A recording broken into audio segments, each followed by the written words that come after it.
आज हम बात करने वाले हैं पेंशन के बारे में। संसद में ये सवाल उठाया जा रहा है, जब से यूपीएस लागू हो रही है तभी से सांसद में भी अब ये सवाल उठने लग गया है कि अभी तो सिर्फ यूपीएस की चर्चा ही हुई है।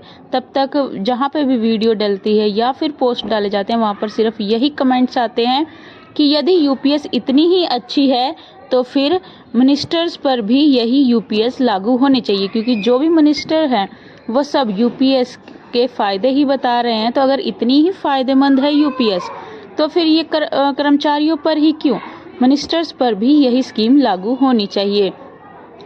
तो देखा जाए तो आने वाले समय में देखा जाएगा कि ये यूपीएस सिर्फ कर्मचारियों के लिए ही हो रही है या फिर सबके लिए ही यूपीएस की स्कीम जो है वो लागू की जाएगी। तो इसके बारे में अभी मंथन ये सब चल ही रहा है। संसद में सवाल उठाए जा रहे हैं कि इस पे किस तरह से लागू किया जाए। तो सोचने वाली बात है कि आने वाले समय में क्या यूपीएस में ही कुछ और सुधार करके लागू किया जाएगा या फिर दोबारा ओपीएस को यानी कि ओल्ड पेंशन स्कीम को बराबर लाया जाएगा। जो कर्मचारी हैं वो बहुत जोर शोर से रैली कर रहे हैं, अपनी मांग कर रहे हैं। ओपीएस से संबंधित लगातार रैलियां निकल रही हैं, लगातार मीटिंग हो रही है कि ओपीएस को ही लागू किया जाए। जो कर्मचारी हैं वो ना एनपीएस चाहते हैं, ना कोई और यूपीएस चाहते हैं और ना ही कोई और तरीके की पेंशन स्कीम चाहते हैं। वो इस बात पर अड़े हुए हैं कि हर कर्मचारी को सिर्फ और सिर्फ ओपीएस ही चाहिए, यानी कि ओल्ड पेंशन स्कीम ही चाहिए। उन्हें और किसी भी बात का समझौता नहीं करना है, किसी भी चीज़ से उनको समझौता करना ही नहीं है।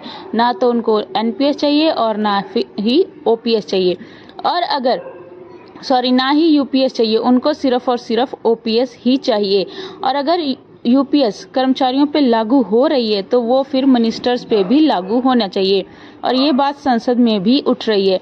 तो आने वाले समय में ये देखना दिलचस्प होगा कि सरकार इसके बारे में क्या सोचती है और क्या करती है।